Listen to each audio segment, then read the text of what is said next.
failing to roll back tariffs. China's Commerce Ministry, however, did not elaborate on what measures it might take in response. Beijing said U.S. violations included banning chip design software sales to Chinese firms, discouraging the use of chips made by Chinese tech giant Huawei, and revoking Chinese student visas. The two superpowers agreed in mid-May in Geneva to pause triple-digit tariffs for 90 days, with U.S. tariffs cut to 30% and China to 10%. Trump also recently announced a doubling of import tariffs on steel and aluminium to 50%. Although China is the largest producer and exporter of steel globally, its shipments to the U.S. have remained minimal, since a 25% tariff imposed in 2018 effectively blocked most Chinese steel from the American market.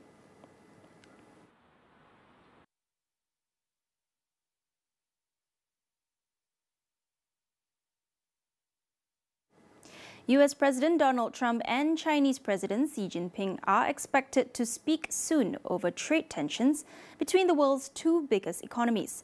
U.S. Treasury Secretary Scott Bessent confirms the conversation will include ongoing disputes over critical minerals. In an interview with CBS's Face the Nation, Bessent accused China of holding back essential materials vital to global industrial supply chains. However, he believed that a direct call between Trump and Xi could help resolve the issue. According to White House economic advisor Kevin Hassett, while no specific date has been set, discussions are underway to facilitate the call. The two leaders are also expected to address last month's Geneva Agreement. Last Friday, he was confident he would speak to Xi soon. Meanwhile, China said in April that there had been no recent communication between the two leaders.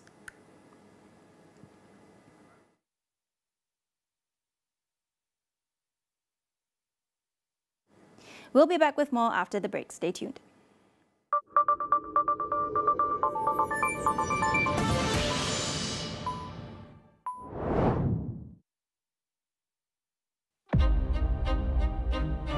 Yang paling hebat, aku.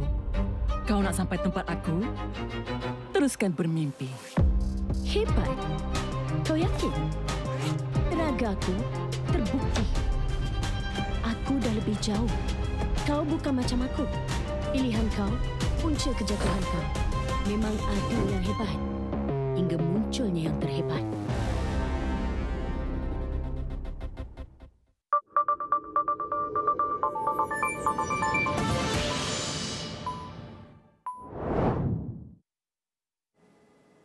Welcome back.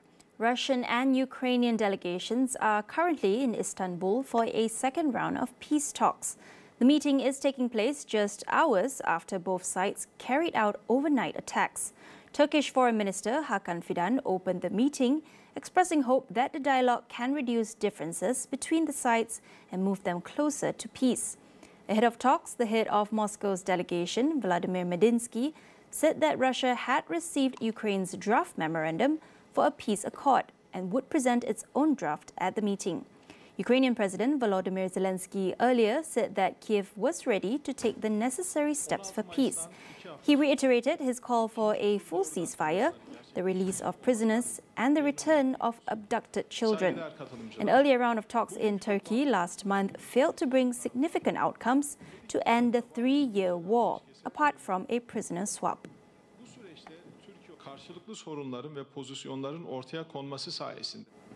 Meanwhile, multiple military air bases deep inside Russia have come under drone attacks in a massive Ukrainian operation ahead of the peace talks between the two sides in Istanbul. Ukraine on Sunday carried out drone attacks targeting airfields in multiple Russian regions, according to the Russian Defense Ministry. The ministry added that the attacks were repelled in some regions, with drones launched from areas near the airfields, causing several aircraft to catch fire. There were no casualties among military personnel or civilian staff. Informed sources revealed that Ukraine secretly transported drones into Russian territory through covert channels, hiding the drones in trucks and carrying out these strikes via remote control. The Ukrainian Security Service also announced on social media that it had carried out an attack on a Russian bomber base in Siberia. Israel continues its military operations in Gaza, targeting a range of military sites, while Hamas has expressed its readiness for a new round of peace talks. In a statement, the Israel Defense Forces, or IDF, says that it, together with the Shin Bet Domestic Intelligence Agency, killed a Hamas cell commander during an airstrike in Gaza on Friday. Khalil Abdul al-Nasir Muhammad Khatib, cell commander in Hamas's Al-Mawasi battalion in central Gaza, was identified during a reconnaissance mission on Friday and was hit and killed by an aircraft directed by IDF troops. This was relayed by the IDF without specifying the location of the attack. Also on Sunday, Hamas released a press statement expressing its readiness to begin indirect negotiations over the Gaza ceasefire immediately. Hamas said the objective of the talks would be to end the humanitarian catastrophe in Gaza, ensure the delivery of relief aid to the Palestinian people, and achieve a permanent ceasefire accompanied by the complete withdrawal of Israeli forces from the Gaza Strip. Hamas also expressed its appreciation for the continued efforts by Qatar and Egypt to broker a ceasefire agreement. So far, there has been no immediate comment from the Israeli side regarding the Hamas announcement. Shares in South Korean and Vietnamese steelmakers, who are major exporters of metal to the U.S., tumbled today. This follows U.S. President Donald Trump's announcement last Friday to double tariffs on imported steel and aluminium to 50%. The new steel and aluminium levies, which will take effect on June 4th, would cause significant disruption for major exporters to the U.S., according to industry experts. South Korea's industry ministry said on Monday it would respond to the 50% tariff on steel products as part of its trade discussions with Washington in order to minimize the impact on the industry. South Korea was the fourth biggest exporter of steel to the U.S. last year, behind Canada, Mexico and Brazil, according to American Iron and Steel Institute data. Meanwhile, in Vietnam, major steelmakers' shares also recorded drops. Government data showed that Vietnam's steel exports to the U.S. dropped 27% in the first 4 months of this year. Steel and aluminium tariffs were among the first measures Trump reimposed after returning to office in January, with 25% duties on most imports taking effect on March 12. Industry officials say the higher costs are already affecting sectors such as home appliances, automotives, and construction. The new levies are expected to escalate trade tensions after Trump accused China of breaching a deal with the U.S. to mutually roll back tariffs and trade restrictions for critical minerals. Which will even further secure the steel industry. The Philippines and the European Union have agreed to start a dialogue on security and defense matters. This is in order to tackle emerging threats such as cyber attacks and foreign interference.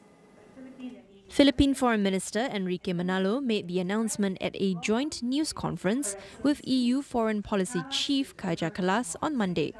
We hope that through the security and defense dialogue, we will remain proactive and united in addressing emerging security threats and challenges that transcend borders, cyber attacks, and foreign interference and manipulation of information. The European Union is a firm believer in international law. And in the international law, we have agreed certain principles. We have the UNCLOS, we have the maritime security arrangements and the rules there. So we reject any unilateral changes to the status quo, including use of coercion. Kallas is in Manila for meetings with Manalo, as well as a courtesy call with Philippine President Ferdinand Marcos Jr. China claims sovereignty over nearly all of the South China Sea, including parts of the exclusive economic zones of Brunei, Indonesia, Malaysia, the Philippines and Vietnam. Iran is seeking Washington's guarantee to ease sanctions as both sides continue negotiations to resolve their decades-long dispute over Tehran's nuclear program. This follows confirmation from the U.S. that it has sent a proposal for a potential nuclear deal amid ongoing attempts to break the deadlock in talks. Iran Foreign Ministry spokesman Ismail Baqi said the US has yet to clarify on the issue of sanctions. His remarks came a day after the UN's nuclear watchdog, the International Atomic Energy Agency (IAEA), reported that Iran now possesses over 400 kilograms of uranium enriched to 60% purity, close to the 90% purity level required for weapons-grade uranium. Iran has rejected the report, calling it politically motivated and warning it would retaliate if any Western powers threatened to reimpose sanctions. The US and Iran wrapped up a fifth round of talks in Rome last month, with some signs of progress, but major gaps remain, especially over Iran's uranium enrichment. Tehran has repeatedly denied accusations that it is seeking nuclear weapons, insisting that it will continue enriching uranium with or without an agreement with the US. The Trump administration deemed the nuclear deal proposal it sent to Iran as acceptable, but has earlier made it clear it will firmly oppose any expansion of uranium enrichment.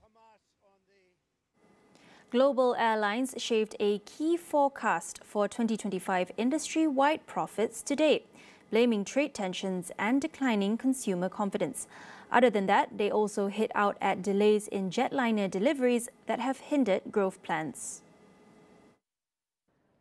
The International Air Transport Association issued the widely watched forecasts, which give clues to the wider economy, at an annual meeting of its more than 300 member airlines in New Delhi on Sunday.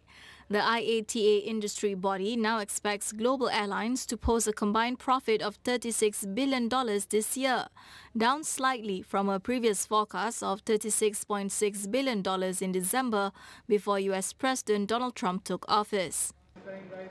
So, although our revenue forecast is down, our cost forecast is also down. And that leaves us with a net position which is broadly similar to what we had previously forecast at $36 billion US. Lovely figure, very big by any measure, but when you translate that into margin, it's a margin of 3.7%, and that remains a wafer-thin margin for the airline industry.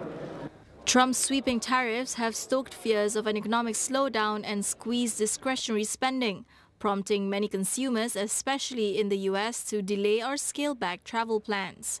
Meanwhile, aircraft delivery delays have hampered airlines' ability to meet soaring travel demand in certain regions, while driving up operating costs as carriers are forced to keep older jets in service or pay more for the dwindling number of available spare parts. I think it's been something that's frustrated everybody, particularly for airlines who are waiting to take delivery of aircraft or who have aircraft sitting on the ground that they would love to see in service. So what we're trying to do is, working together to better understand where the pinch points are, to get a more accurate assessment of the forecast, so at least we can get more certainty around when issues will be resolved. Total expenses for the industry are forecast to reach $913 billion in 2025, up 1% from 2024 but below earlier projections of $940 billion, as lower fuel prices help offset rising aircraft maintenance costs. IATA predicted that cargo revenues would drop 4.7% to $142 billion in 2025, mainly due to reduced global economic growth and trade dampening protectionist measures, including tariffs. Amid a tug-of-war over who should absorb the tariffs, Walsh recognized that some manufacturers would be tempted to pass them on to their consumers, but warned this would also push up fares. How much of that they can absorb and how much of that are... That report wraps up AWANI International. Stay tuned for our reports on the rivalries, strategies and the shifts behind the power affairs driving the new global order. Visit international.astroawani.com for more and be sure to follow our social media accounts at Power Affairs. That's all for now. I'm Faye Kwan. Thank you for watching and good night.